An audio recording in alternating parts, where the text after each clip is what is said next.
Okay, so that can go, and you're talking about, okay.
like to call this regular council meeting to order.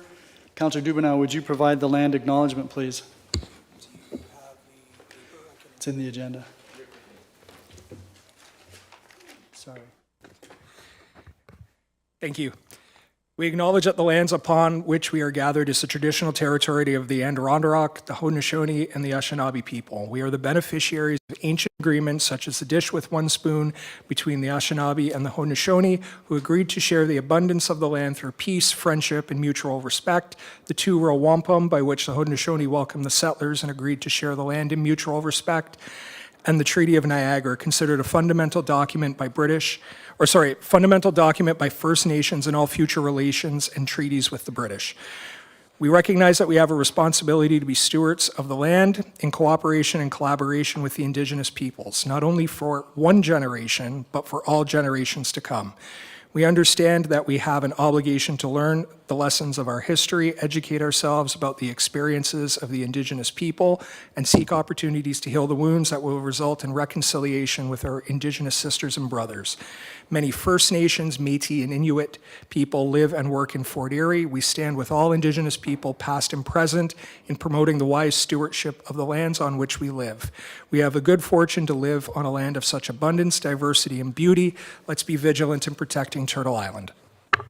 Thank you very much. Would you all please rise for the invocation?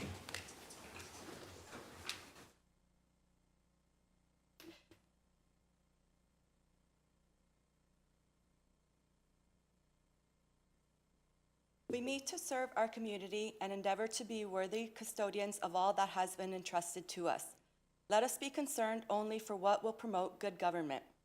May we bring to our council chamber minds that think and hearts that feel, so that in our deliberations we may display imagination, wisdom, and courage, and the will to do our work for the good of all. Thank you. That takes us to the roll call. All members of council, with the exception of Councillor Flagg and Regional Councillor Encina, are present, Your Worship. Thank you. There is an addendum this evening to the agenda, and it has to do with the addition of Schedule P to Schedule A of the official plan, which is report PBBS bylaw 78-2025. A few announcements. Last meeting, I made reference to the Urgent Care Center in Fort Erie being open on September the 5th and the 12th. That's because there is a physician scheduled to work those days, and so although we're having some challenges getting Niagara Health to update their website, I want to assure the community that the Urgent Care Center is open on those dates. If there are any other issues, we'll continue to work with Niagara Health to try to get clarity on whatever they might be.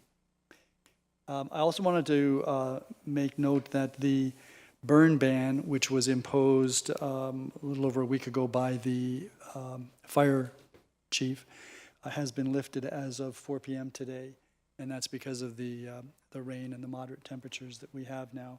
People should still act prudently, though, because we don't know what the future will hold in terms of humidity and precipitation.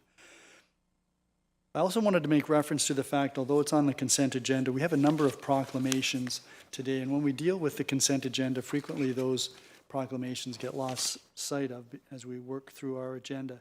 So we have proclamations declaring Miranda's Miracle Fund as part of September as Childhood Cancer Awareness Month. We also have the Royal Canadian Legion Legion Week, September 20th to 27th. The PKD, which is National Polycystic Kidney Disease Awareness Day, which is September the 4th. The Arthritis Awareness Month, which is September. And also we have a CN Rail Safety Week, which is September the 15th to 21st. So those we will be proclaiming, and there are some flag raisings relative to some of those. The final item that I wanted to mention was the journey by Councillor Lewis and I to the Association of Municipalities of Ontario last week. Through the diligent work of a number of our staff members, starting with the CAO, Chris McQueen, Lisa McManus, Bev Bradnam, Kevin Beauchamp and Diana Kelly. Hope I didn't miss anybody, but we were able to schedule a number of meetings with ministers and parliamentary assistants. The most that this municipality has ever had, at least during the years when I've been the mayor, and I'm sure that there weren't larger opportunities during those other years. And so on Monday, August the 18th, Tuesday, August the 19th, we had a total of 8 delegations, mostly with ministers. 6 of them were specifically for the town of Fort Erie, I should say 7. The 8th was a meeting that I participated in with the Border Mayors Alliance. We met with the parliamentary assistant to the Minister of Economic Development. But I did want to just run through some of these, and then when I get to the Minister of Health, I'll speak a bit more about that. And I'm going to allow Councillor Lewis, if he wishes, to make any comments. I'm sorry to dump this on you, but you're probably as enthusiastic about the conference as I am. So we did meet with the Minister of Citizenship and Multiculturalism, and we talked to him about some of the archaeological assessment issues that we have in town. Quite receptive, and looks like there'll be some changes. They're going to try to streamline and scope some of those archaeological assessments to at least move those a little bit more forward in consultation with, of course, the Indigenous community. We met with the Minister of Infrastructure, really to ask for some things relative to the need for us and all municipalities to have the infrastructure available in order for us to build the homes that the provincial government wants us to build and to expand our communities. But part of our objective with the Minister of Infrastructure was also to outline to her some of the innovative things that we've been doing in town. And so we talked to her about a number of initiatives, one of which is a project that the CAO had been working on with the 8 other municipalities in Niagara that aren't St. Catharines, Niagara Falls, or Welland, all of which have been given housing targets. We don't, the 9 don't. Some of the municipalities have been very successful in building housing, and so a proposal put together called the Niagara 9 Housing Initiative was put forward to the Minister of Municipal Affairs and Housing a few months ago with the support of those 9 municipalities. We had an opportunity on Monday to speak to the parliamentary assistant to the Minister of Municipal Affairs and Housing and gave her a rundown on that. But we introduced the Minister of Infrastructure to that and tied it in with our infrastructure needs. We also spoke to her about our proposal for reimagining Douglas Memorial. We talked to her about our proposal to do reconsultations with developers and developments that have stagnated to try to find out what it would take to move those forward, to offer opportunities for them to increase the density of those developments depending on where they are located and perhaps the heights of the buildings. And that's something that, again, is rather unique among local municipalities. The CAO has also been working on an effort to create a partnership with respect to shoreline protection along Lake Erie. In view of the climate change and the serious extreme weather events that we've been experiencing, as an example, 2 1 in 100 year storms in the last 2 years, there's something that we need to do in order to protect not only public property, but private property to the extent that we can. So we introduced the Minister of Infrastructure to that, and we spoke to the parliamentary assistant for natural resources at AMO with respect to that. And we also had an opportunity to meet with the Minister of Tourism, Culture, and Gaming, who indicated to us that he's quite intent on helping Fort Erie develop into a tourist destination itself. We already have a number of tourist attractions here in town, and there are some opportunities that he's identified.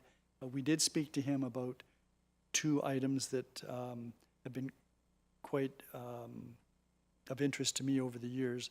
The first is the return of slot machines to Fort Erie, and it could be at the track, but it could be any place if that's what the government is prepared to do. And also, I raised the prospect of Adventures in Archaeology, which was an old project that this community had considered 20 years ago. Councillors Noyes and Lewis were on council, I think, at the time.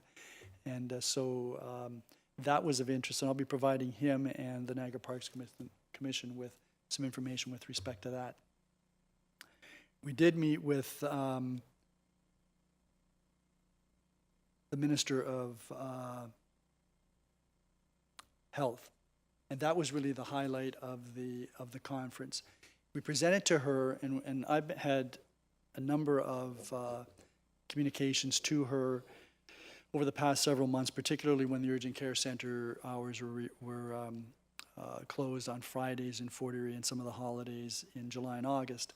And I've sent to her the proposal that we had put to Niagara Health at the end of June with respect to how they could better utilize Douglas Memorial in view of the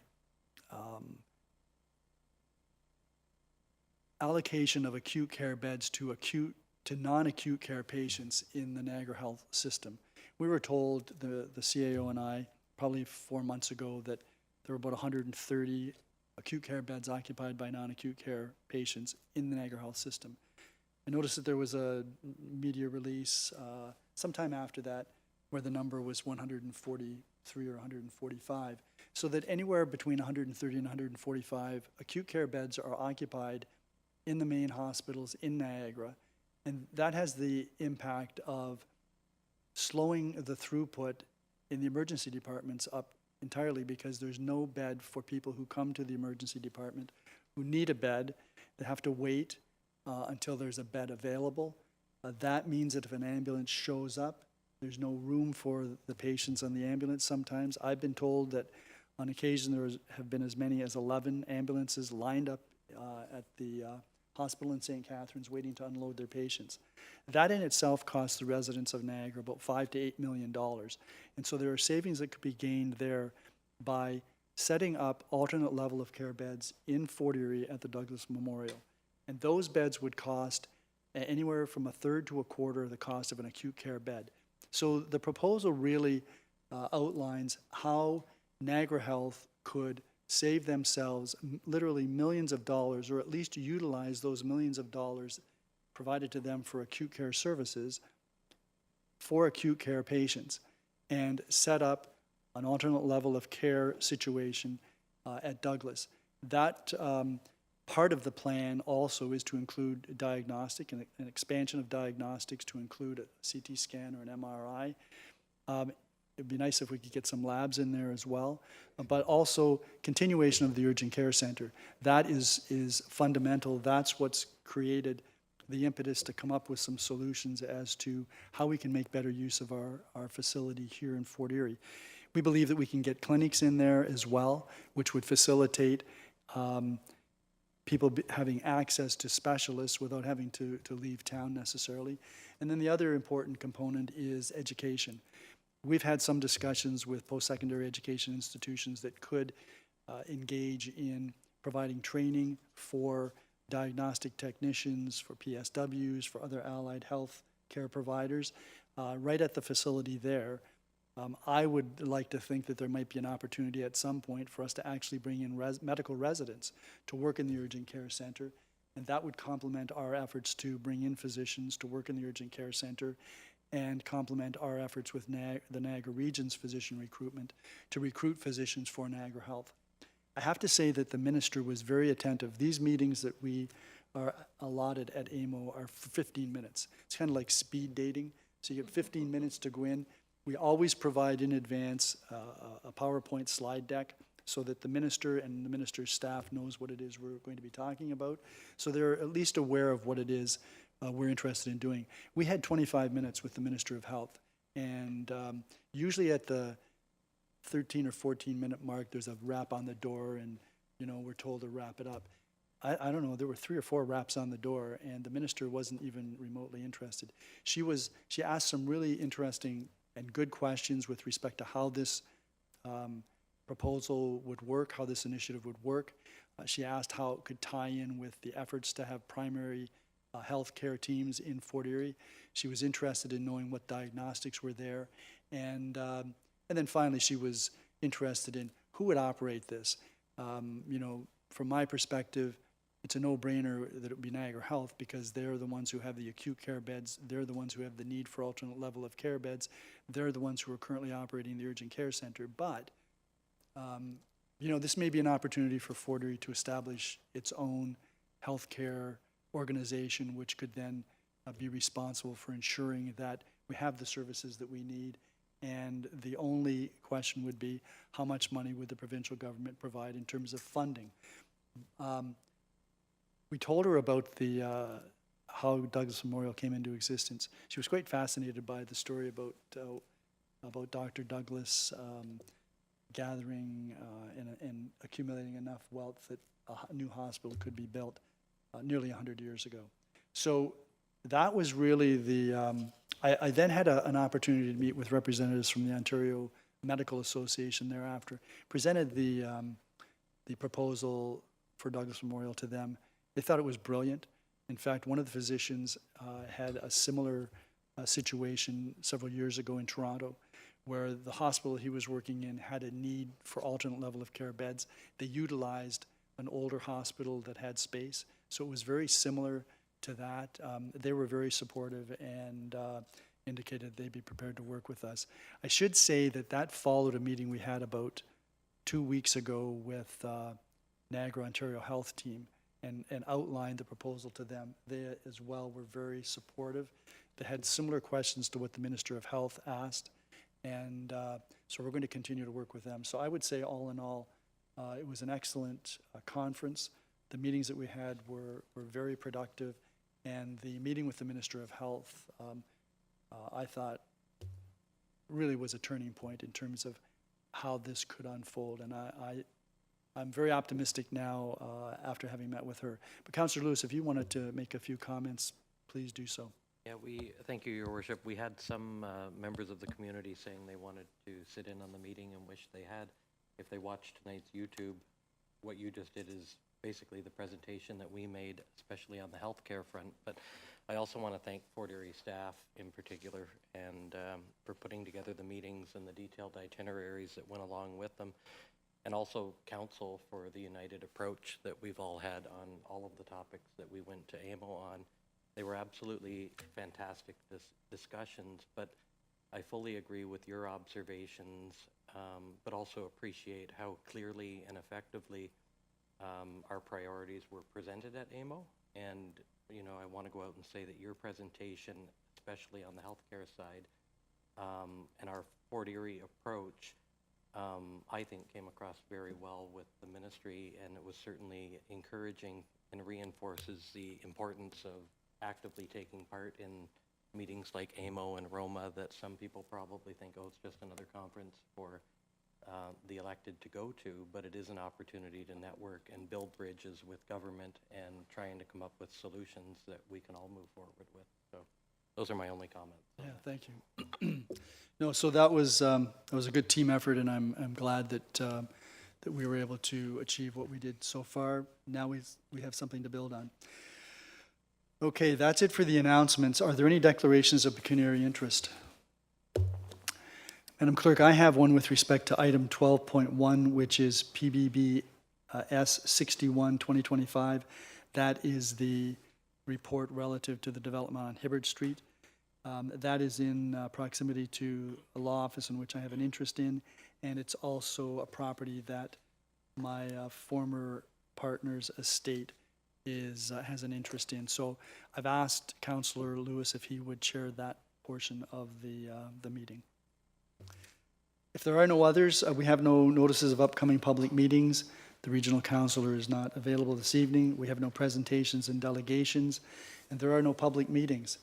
But this is the kind of meeting I like.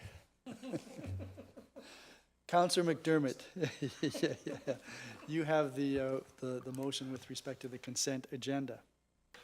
Yes, thank you, Your Worship. Moved by myself, seconded by Councillor Lewis. The council approves the consent agenda as recommended. Are there any questions or comments with respect to any of the items in the consent agenda?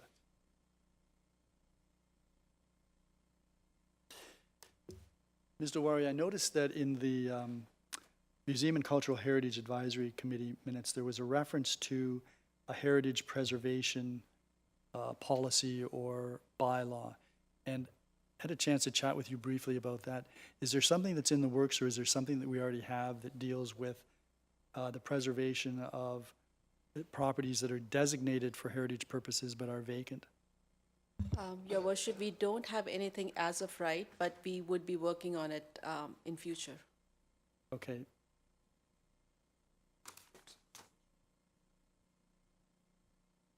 Sure. Okay, and then I note that for the memorandum with respect to the park at 3440 Thunder Bay Road, there's an indication that staff has done a title search, determined that Han did not own the property at any time. I presume that they could provide some information relative to the chain of ownership, so that there might be some opportunities to consider other names there. Yes, your worship, we'll be providing that information. Okay. Anyone else? If not, then I'm going to call the question on the consent agenda. All those in favor? None opposed? That is carried. That takes us to reports, and that takes us to PBBS 61-2025. So, Councillor Lewis, can I hand the chair to you, please? Your worship, and I'm not sure who has that report. Councillor Christensen? Moved by myself, seconded by Councillor McDermott, that council approves the amendment to the town's consolidated 2021 official plan as detailed in report PBBS 61-2025 for the lands known as 0-8227 Hibbard Street, and further that council approves the amendment to the town zoning bylaw 129-90 as detailed in report PBBS 61-2025 for the lands known as 0-8227 Hibbard Street, and further that council directs staff to prepare the necessary bylaws. Thank you. And can you repeat your seconder? Councillor McDermott. The report is on the floor for any questions or comments. Councillor Dubanow. Yeah, thank you very much, Councillor Lewis. I will be supporting this report, but just a quick comment with regard to Hibbard. And I know the report made some reference to the one-way and the narrowness and the no recommendation yet with that. Now that I'm on the Infrastructure Services Business Subcommittee, even though I think it's important, to move this forward, I'm, not be hung up by this. I think this is something to warrant a future discussion, especially since, if we're going to have more development on that street. I'm aware of the very narrow area there. I think it's worthwhile to have a discussion and back and forth, and then, maybe staff have a different perspective, and I think it warrants a discussion. So that was my only comment. Thank you, Councillor Dubanow, and we can certainly bring that up at IS Services. Anything you want to add or comments, Acting Director Frost? Not at this point in time. Thank you. Any other questions or comments from council? Seeing none, I'll call the question. All those in favor? Opposed, if any? Carried? We'll turn that back. Thank you very much, Councillor Lewis. The way this is coming back to you. That takes us to new business inquiries, and we have a memorandum with respect to an issue raised by Councillor Noyes at the last meeting. Any questions or comments with respect to that? Councillor Noyes? Yes, I want to thank the staff for providing the response. My one question is, okay, and I'm going back a few years here. This particular culvert or road culvert replacement, was that not in the budget years ago? Did we not put the money already there? Through you, Chair. The project budget was approved in council. I want to say it was 2022 for construction in the amount of around $750,000. That was initially with a twin barrel culvert design. Since then, with the Navigable Waterways Act, recognizing that is a navigable water, we went for a concrete box culvert that you could get a watercraft through. Since then, obviously, with inflation and other elements pressuring budgets, we will be bringing a budget amendment to Council and Committee early September, now that we have the tender closed and the pricing has come in a little bit above what we had anticipated. during the past budget in 2025, we did look at inflationary asks, and we have actually planned for this inflation of this project. So we know that the reserve funds in the bridge account can accommodate that extra cost, but we will still be bringing that report to council in council committee in September. Well, thank you for that explanation. I just wanted to, because I was sure that we had budgeted for it already, a significant budget. And I think it was really good that we had the public meeting at the site, because that's when the neighbors said, we go through this with our canoe and our kayaks. Are we going to be able to go through it with the twinning? And that's when everything changed. So it was good to have the public meeting, because it was the public that brought our attention. I'm surprised that the engineer didn't, like the consultant, didn't catch that a lot earlier, but thank you. Anyone else? Any other new business or inquiries? Mr. Frost, I just, now that Prospect Point Road, it looks like it's been completed from Dominion all the way through to beyond Thunder Bay Road, we're getting some complaints, Councillor Christensen and I, with respect to some of the speeding. Are there any plans to put up any type of speed signs, you know, to alert people of how fast they're going, or are you aware of any application to do some traffic calming on that street? Through you, Chair. Our transportation engineering staff member has resigned over the past few months, so we have been trying to keep track of the inquiries that have come in. I'm not aware right now of what has come in for Prospect Point Road, but I am aware of the speeding issue that's been raised by members of the public. We can definitely take a look at that and bring it back to our traffic coordinating committee, which I think meets pretty soon. I want to say it's in September. We have the next TCC meeting, and we can discuss it at that point with the broader group. In the interim, I will have staff look at what has been submitted through the traffic calming policy and see if any requests have been made for that stretch of road. I would appreciate it, because that is, it's now a fantastic road, but it is a perfect way to circumvent some of the lights on Ridge Road and the traffic on Ridge Road and even Gorham. Anyone else? If not, then we have projected closed session. Does anyone wish to go into closed session, or can we forego that and simply move to a motion to deal with the recommendations coming? Everyone's good? Okay. Councillor Dubanow, then I'm going to, so you've got it?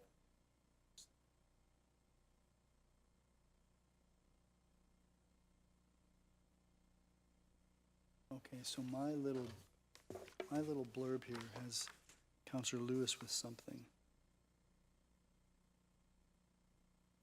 Yes, okay. Go ahead, Councillor Dubanow. Thank you, Worship. Moved by myself and seconded by Councillor Noyes that Council approves closed meeting minutes of July 21st, 2025, and that Council nominate Lori Brandt as the Town of Fort Erie's representative to the Niagara Transit Commission Public Advisory Committee for appointment by Niagara Regional Council. Any questions or comments with respect to that? All those in favor? None opposed, that is carried. That then takes us to, I think, motions. Councillor Dubanow, you have a motion. I do, Your Worship. Moved by myself and seconded by Councillor Lewis, whereas Bylaw 36-2016 was passed by the Municipal Council of the Town of Fort Erie on March 29th, 2016 to adopt council rules of procedure, and whereas Section 18.12 of Bylaw 36-2016 as amended restricts recorded votes in council and committee meetings, and whereas Section 246(1) of the Municipal Act 2001 provides that at any meeting of council, including when council is meeting in council in committee or in other forum in which quorum is present, any member may request a recorded vote, and the clerk shall record the name and vote of each member. And whereas incorporating the statutory requirement into the council rules of procedure will ensure that the right to request a vote is applied consistently at all meetings of council, including council and committee, thereby strengthening transparency, accountability, and compliance with provincial legislation. Now therefore be it resolved that staff be directed to prepare the necessary bylaw to amend bylaw 36-2016 as amended to amend section 18.12 to delete the wording "except recorded votes are not permitted in council and committee." And if I may speak very briefly to that, Your Worship. There were two particular, go back, in times prior during my last term on council, this rule wasn't really, from what I saw, strictly enforced. And, we have some new staff here who have taken up the role. They've been doing a fantastic job. I know on one occasion, there was one member of council who requested a recorded vote, wasn't allowed to proceed. I know another member of council requested a recorded vote during committee, and we waived the rule procedure to allow it to happen. Rather than doing that, just to speak more broadly, we have a fantastic council here, and most everything is done on consensus. And we raise our hands and we move on, or we don't ask for recorded votes, we put our hand up. But just with it being it's one of the rights we have as an elected official sitting in this venue to ask for a recorded vote if we feel strongly on an issue. And so in those circumstances, I think it's important.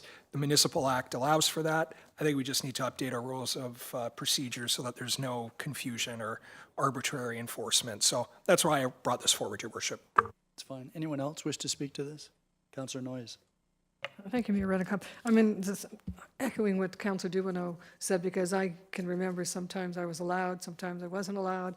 I can remember when Carol Schofield was here, she looked it up, she said, there's no reason why you can't. Just because it says so in your procedural bylaws, there's really no legislative backing for that bylaw. But the other thing that came up too in that discussion at that time was that our council rules of procedure do need to be updated. That's not the only problem. And that, again, a lot of changes of staff and things like that, that I would just encourage that, okay, we're going to change that one sentence, but perhaps looking at the bylaw in its entirety to see if there's other changes that should be considered. Thank you. Okay. Anyone else? I'm going to call the vote. All those in favor of Councillor Dubanow's motion? None opposed. That is carried. Could I hand the chair to Councillor Lewis so that I can proceed with my motion? Yes, Your Worship, and back over to you for your motion. Thank you. I move, seconded by Councillor Dubanow, that staff consult with the Niagara Parks Commission and the public regarding the uniform naming of the road from Bowen Road to Netherby Road alongside the Niagara River as the Niagara Parkway, and installation of street signs so identifying the road, and further, that all agencies with an interest in street names be so notified of the uniform name adopted, that is the Niagara Parkway. If I could just briefly speak to this. Absolutely. As long as I can remember, and I can remember back more decades than I'd like to say, the road between Mather Arch and Bowen Road has been called the Niagara Boulevard. And the road beyond Bowen Road has been called, up to Netherby, has been called Niagara Parkway. Postal mail frequently requires Niagara Parkway, even on the only service road along the parkway with a name, which is Frenchman's Lane. Sometimes we get our mail at Frenchman's Lane, and sometimes they require Niagara Parkway. But this came to my attention a few months ago when I came down Town Line Road when I was probably coming back from the region, which I frequently do. And when I hit the parkway, the sign says Niagara Boulevard.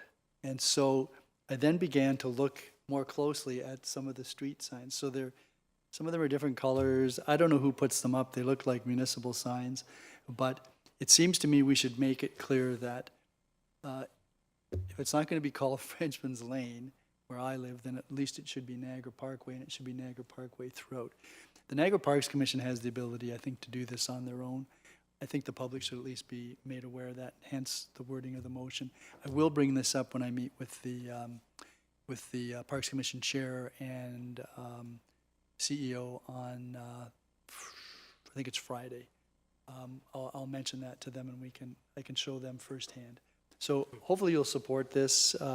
It just removes the confusion, because I know in Niagara Falls it's called the Niagara River Parkway. I think in Niagara on the Lake they also have a jumble. So at least in Fort Erie we can have it clear. Councillor Noyes? Yes, just one question, and I'm all for it. I always call it Niagara Boulevard.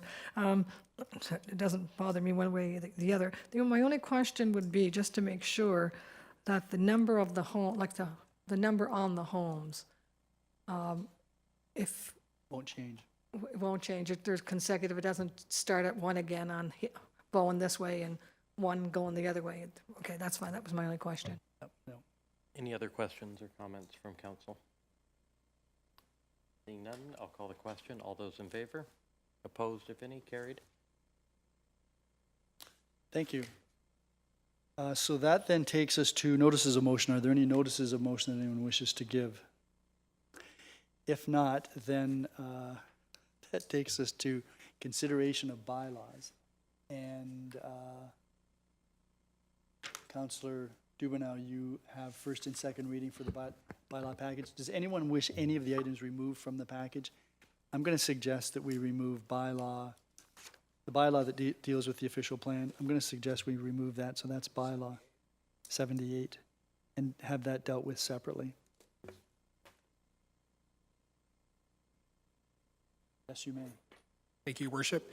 Moved by myself and seconded by Councillor Noyes that the bylaw package containing 75-2025 to assume primary services for the Oaks at 6 Mile Creek subdivision, phases 1, 2, and 3, Plan 59M-455, Westwind Niagara Developments, Inc., Alfred Beam, 76-2025 to assume secondary services in the Park Lane Place subdivision, Plan 59M-452, 800547 Ontario Limited, Edmonton, 77-2025 to authorize amending the Chief Administrative Officer's employment agreement, 79-2025 to amend zoning bylaw 12990 as amended, 3957 Rebstock Road, and 80-2025 to assume primary services for Peace Bridge Village subdivision, Phase 2, Stages 1 and 2, Plan 59M-488, Ashton Homes Western Limited, Aldo Versello, are given first and second reading. All those in favor? None opposed, that is carried. So the bylaw package as amended is on the floor for any questions or comments. If there are none, then Councillor Noyes. Thank you. Just a comment on bylaw number 79-2025, which is 18.5, on Rebstock Road. Looking at that, I know we've had before council a few times and stuff, but again, I would appreciate that when we're looking at it at a bylaw stage and it refers to Schedule A, I can't quite remember what all the details of Schedule A is, and it's not included. So when the bylaw refers to a schedule, it'd be good for the schedule to be included in the bylaw, because it's not. And it says as attached, but it's not attached. I know we saw it before, but again, we see a lot of plans of subdivision, et cetera, et cetera. So I'm just wondering. So my package has Schedule A, and it's a map that identifies Yeah, that's all it is. where the property is. Yes, but don't we need more than, isn't Schedule A more than that? No, Schedule A, I think, just indicates where the property is located. Okay, all right, because I do have the map. I thought there would be like Yeah. conditions like A, B, 1, 2, 3. Yeah, Okay, no, that's it. okay, thank you. Okay. Any other questions or comments before we move to third and final reading? If not, Councillor Noyes, back to you, and remember 78 is being dealt with separately.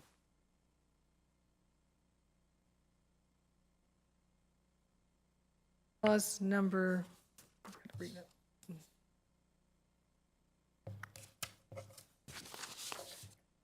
75, 2025, I'll read them all again now. Can if you wish. 76-2025. Trying to remember which one I'm taking out now. Okay, 78. 76-2025, 77-2025, 79-2025, 80-2025, 81-2025. No, not 81. Not 81.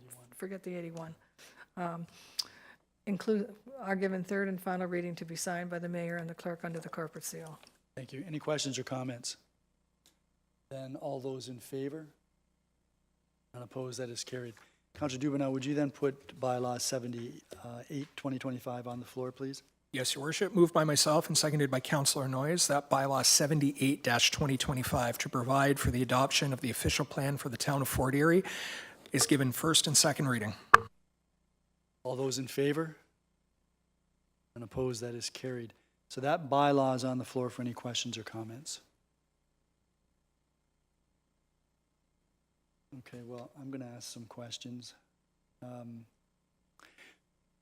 So at the last council meeting, I made reference to some items that were of concern to me with respect to the official plan. Mr. Terry has provided a response to all of those, and I met with Ms. Anamika earlier today.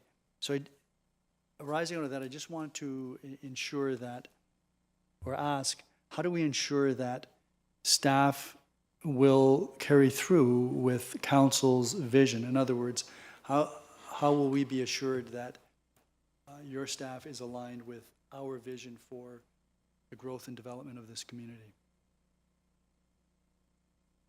Your Worship, this official plan has gone through a lot of consultation with council, and the document that you see before you has evolved to this stage after consultation with council. We understand council vision. Staff is very much aware what council would like to see, how council would like to see Fort Erie evolve, and that vision is, staff is very communicative when we speak with the developer, that we explain that vision to them.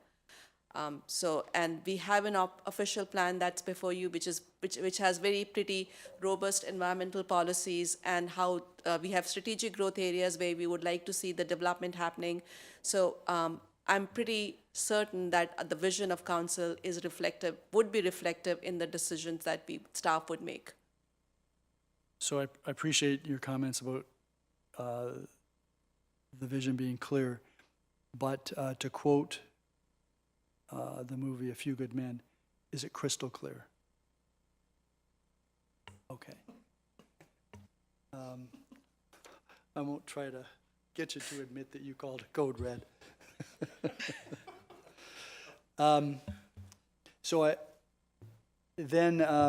There's the issue of stacked townhouses. There may be a place for them in some parts of this community, perhaps some downtown corridors or dense transportation corridors.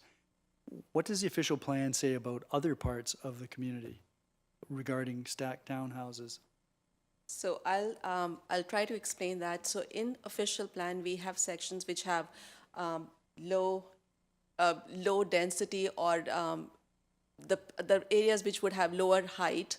Then we have medium height, and in both those regions, both those areas, we do not recognize stacked townhouses. This is the official plan which provides overarching policies, and those detailed built forms would be reflected in the zoning bylaw. So that is a second step, but even in our official plan, we do not outline stacked townhouses, but I would like Ms. Terry to provide more information on that. Good evening, Mr. Terry. Evening. Through you, Your Worship, just wanted to add to that we have heard the direction from council, and we have a section in the new official plan, section 8.6, subsection 9, and especially the last point there speaks to a number of design criteria for townhouses in general, and one of them speaks to that they are designed to be accessible to all ages, abilities, life stages, and will incorporate principles of universal design. We included that because we understand council's concern about stacked townhouses. We intend, through the zoning bylaw, as our director has stated, that we are going to be more specific and strategic about where we allow those in the zoning. Thank you for that. So I don't know whether you may want to stay there or whether Director DeWario will continue on, but the other concern that I had was how we, in light of our efforts through the CAO to do some reconsultation on some of these developments, how do we not only deal with those, but how do we try to ensure that development takes place where there are services within the urban boundary, because we have some properties in the urban boundary that aren't serviced, they're not close to services right now. What steps can we do to perhaps push those properties that already have potential for services? Through your worship, that's one of the main reasons why we articulate strategic growth areas within the official plan. Any landowner has the ability to make an application to develop their land, but we have the strategic growth areas to show that these are the areas where we want to focus growth throughout the town, where we should be focusing investment, and that's the purpose of articulating that in the plan. Okay, there was one other item of great concern to me, and that was the two things that we've been trying to do as this community grows and develops is protect existing neighborhoods and protect our natural heritage. Are the policies in the official plan adequate to do that, in your view or in the director's view? Through your worship, I believe that they are. I think our natural environment policies are very robust. I'm very pleased with them. We've added a lot of new information within it now that speaks to some of the other higher levels of government and ensuring that it's updated. And also we've ensured that there's more robust policies regarding buffers. And we've worked very closely with the environmental consultants, our environmental team, and other levels of government to ensure that we've kind of strengthened those policies. As far as the established areas throughout town, again, that's a big reason why we have the strategic growth areas. If we can articulate to the community at large where we want to focus growth, then we help protect the areas that we want to keep as established neighborhoods. Okay, and so just to wrap this up then, the purpose of the density is to try to protect things like natural heritage areas, farmlands, and existing neighborhoods. So we try to get the denser developments to take place in certain specific areas that you've referred to. That's correct. Special growth areas. Yes. Okay. Thank you very much. And I want to acknowledge the work that you, Mr. Cherry, and Mr. Hare have done throughout this process. I know you've had assistance, and I know that you've been given support and perhaps at times guidance from our director. So I want to thank all of you. This is, as Councillor Christensen has said, an extremely important document, and one that should anything go wrong in the future, you're the folks that we're looking at. I'm just kidding around. Thanks very much. Thank you. Any other questions or comments with respect to this before I move to third and final reading? Okay, Councillor Noyes, third and final reading for bylaw 78, please. Yeah, it's moved by myself and seconded by Councillor Dubanow that bylaw number 78-2025 is given third and final reading to be signed by the mayor and the clerk under the corporate seal. Are there any questions or comments? Okay. When you put your hands up, you're putting your hands up to the future of Fort Erie. All those in favor? And that doesn't need to be recorded. That's a unanimous vote by all members of council. Okay, that takes us then to the confirmatory bylaw, and Councillor Lewis, you have first and second reading for that. Thank you, Your Worship. Moved by myself and seconded by Councillor McDermott that bylaw 81-2025 to confirm the actions of council at its council and committee meeting held on August 11th, 2025, and its regular council meeting held on August 25th, 2025 is given first and second reading. All those in favor? That is carried. That takes us then to the third and final reading. And Councillor Christensen? Yes. Moved by myself, seconded by Councillor McDermott. Bylaw 81-2025 is given third and final reading to be signed by the mayor and clerk under the corporate seal. Are there any questions or comments? All those in favor? None opposed, that is carried. That takes us to scheduling of meetings. Are there any meetings scheduled? Councillor Noyes, I know that you've got one on Thursday. Looking forward to my first SPCA meeting on August 28th from 6 to 8 at Beachcombers.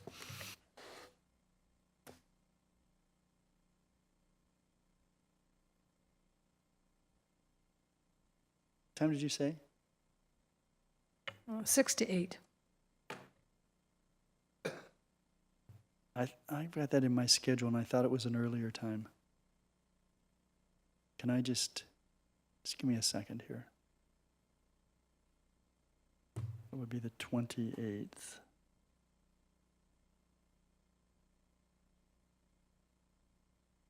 I have it at 4:30.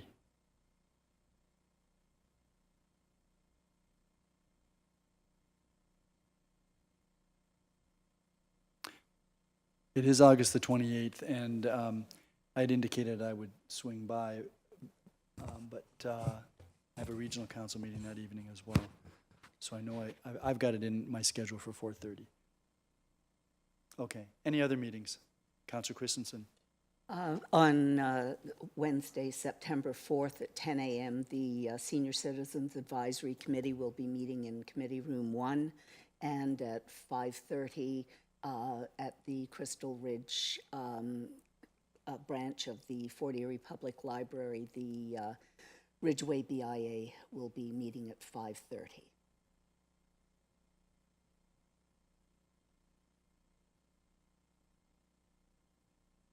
Anyone else? Okay, then I don't imagine anybody won the pool tonight, which is good news. Okay, Councillor Dubanow. Yes, Your Worship, and with pleasure, moved by myself, seconded by Councillor Noyes, that council adjourns at 6:52 p.m. to reconvene into a regular meeting of council on September 22nd, 2025. All in favor? Another unanimous vote. Thank you all.